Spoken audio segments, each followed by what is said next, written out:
You know, what we're all witnessing in American politics right now, it's not just another election cycle, is it? It feels like something bigger. It's really a fundamental stress test on the very architecture of U.S. democracy. And to even begin to get our heads around it, we've got to start with this core paradox. And this idea is at the heart of everything we're going to talk about today. The American system, well, it's all built on rules. The Constitution, laws, procedures, the whole shebang. But here's the thing. Those rules are basically meaningless without trust. And it's that trust that's being pushed to its absolute breaking point.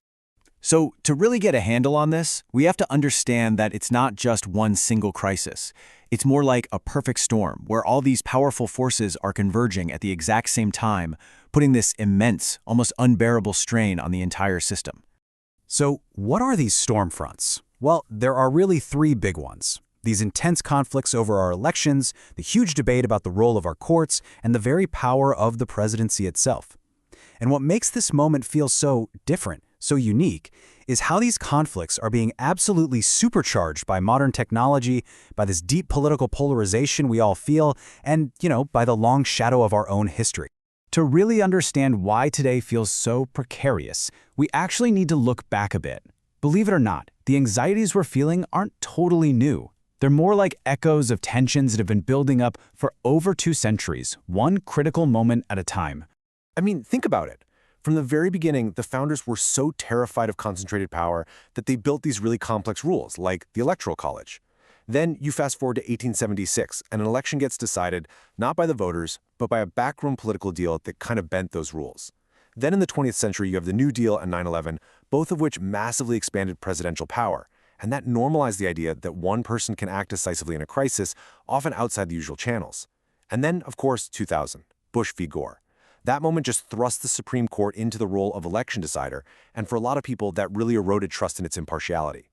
So you see, each of these moments didn't just change history, they chipped away at trust and stretched the rules, really laying the foundation for the conflict we're seeing play out today. Okay, so with all that history in mind, let's dive into the 3 core conflicts that are happening right now. These are the modern battlegrounds where the stress test is really playing out: executive power, our elections, and the courts. So right at the center of this battle over presidential power is a concept called the unitary executive theory. Now, I know it sounds a little obscure, a little academic, but its implications are enormous. It argues, pretty much, that the president should have near total control over the entire executive branch. We're talking everything from the FBI to all the federal agencies. It's basically the intellectual framework for a much, much stronger presidency. So how does a theory like that actually become reality? Well, this slide basically lays out the playbook. Step 1, use executive orders to bypass a gridlocked Congress. Step 2, you rely on court rulings to limit judicial review. The strategy even involves leveraging these really old, kind of archaic laws from centuries ago and creating new tools like Schedule F to replace career government officials with political loyalists. It's a systematic centralization of power. Now, this comparison, this really shows you the fundamental shift in our elections. It's night and day, really. It used to be that the whole game was about persuading voters before they went to the polls. Simple enough, right? But now, the main battle happens after all the votes are cast.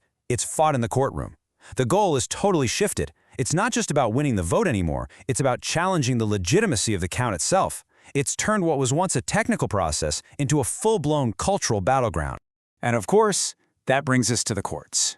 Because as they get pulled deeper and deeper into these political fights, their legitimacy just takes a massive hit. Increasingly, the public sees judges not as impartial umpires just calling balls and strikes, but as players on one team or the other.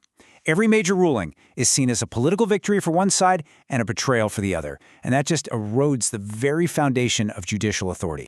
And, there are these vulnerabilities in the judicial system that are now being really exposed. For instance, the Supreme Court shadow docket. It allows them to make these huge decisions with very little public debate. Then there's the guarantee clause, which is kind of a sleeping giant in the Constitution that could, in theory, permit federal intervention in state elections. And this is critical. While over 60 lawsuits alleging fraud were rejected after 2020 because there was no evidence, often by conservative judges, the lawsuits themselves still succeeded in damaging public trust in the whole process. So we've talked a lot about institutions, but this isn't just about rules and old buildings. It's about people. It's about us. This conflict feels so intense and so personal because it is personal.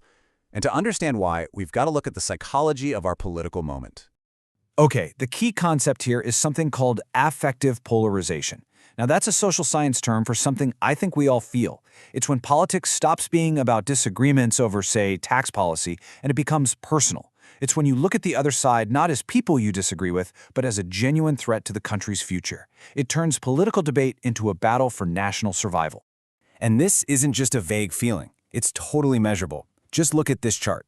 A staggering 80% of Americans believe the country is greatly divided on its most fundamental values. This isn't some fringe belief. This is the mainstream reality for 4 out of every 5 people. That's huge. But it gets even deeper than that. We've now entered what some people are calling an epistemic crisis. So what's that? It's where the two sides don't just have different values, they have different facts.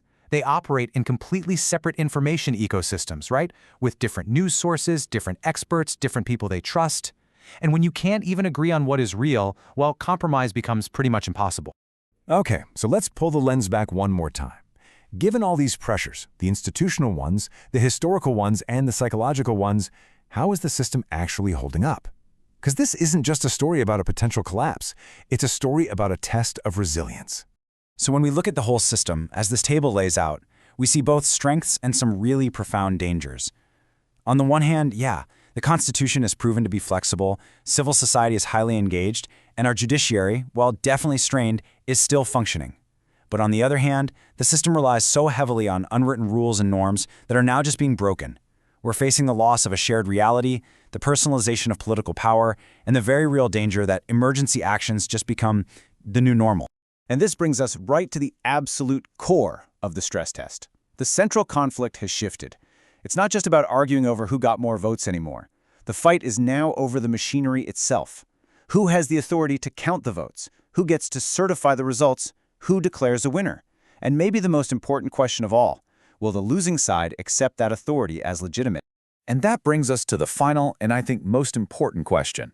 You see, democracy isn't just a legal system on paper. At its heart, it's a shared belief.